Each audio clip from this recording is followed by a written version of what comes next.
Manomboka eto tsika dia iresaka mahakasika ny baolina lavalava ny rugby no tiana tenenina amin'izany Mbola nomontsanin'ny ekipan'ny FTM Manjakaray tamin'ny isa 4-20 indray mantsy ekipan'ny Highlanders Blues avy any Maurice androany maraina teny amin'ny kianjan'i Mahamasina nandritra ny lalao fahatelo amin'ny fiadianan'ny amboaran'ny ranomasimbe indianina ho an'ny ekipa tompon-daka amin'ity taranja rugby ity na ny top 6 Aroi tsara ny manamarika fifanresin'ny ekipan'ny FTM Manjakaray izay tompon-daka malagasy tamin'ny isa 7-23 ity ekipan'ny Highlanders Blues avy any Maurice ity ny 20 martsa iteo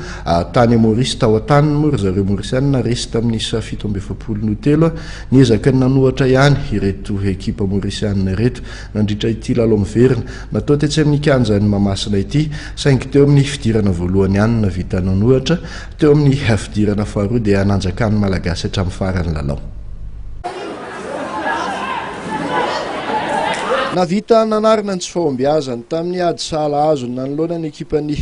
tany ny ekipan'ny FTM Manjakaray ny maraina io tetsy amin'ny kianjan'i Mahamasina nandritra ny lalao fahatelo nataony amin'ny fifanintsanana isam-bondrona amin'ny fiadiana ny amboaran'ny ranomasimbe indianina ho an'ny ekipa tompon-daka taranja rugby na ny top 6 Aroi nomontsanin'izy ireo tamin'ny isa 4-20 tokoa mantsy ny ekipan'ny Highlanders Blues avy atsy Maurice.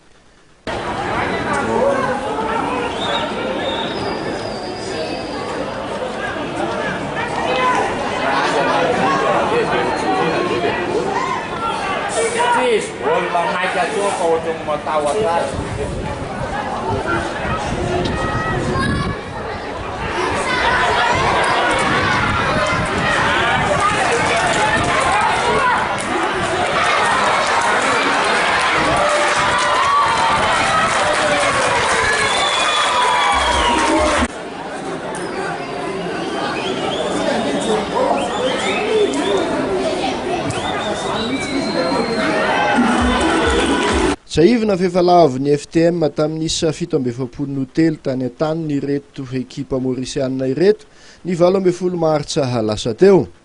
ampialana sasatra nefa dia mbola 14-12 fotsiny isan'ny tarian'ny Manjakaray teny amin'ny solaitra be nandritra ny 70 minitra voalohany dia somary nanarinary baolina ny mpilalaon'ny Manjakaray ka nanomevahana amin'ny mpifanandrina taminy.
Nanova tetikady ka nanafaingana lalao kosa nefa ny tompon-daka malagasy teo amin'ny fizara-potoana faharoa.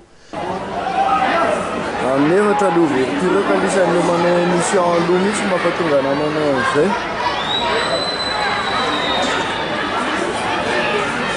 Ka rugby artiny ka napitatra nisy teny amin'ny solaitra be. Marihana fataoriny lalao fahatelo nataon'ny FTM iny dia handeha hiatrika ny lalao miverina amin'ny ekipa voafantin'ny Mayotte any amin'ny kosa ny Kosfa ny 14 volana aprily avy izao. Anarak'izay dia samy andeha hanafika ny La Réunion amin'ny lalao miverina ikatroana amin'ny ekipan'ny RC Saint-Paul sy ny RC Etansalé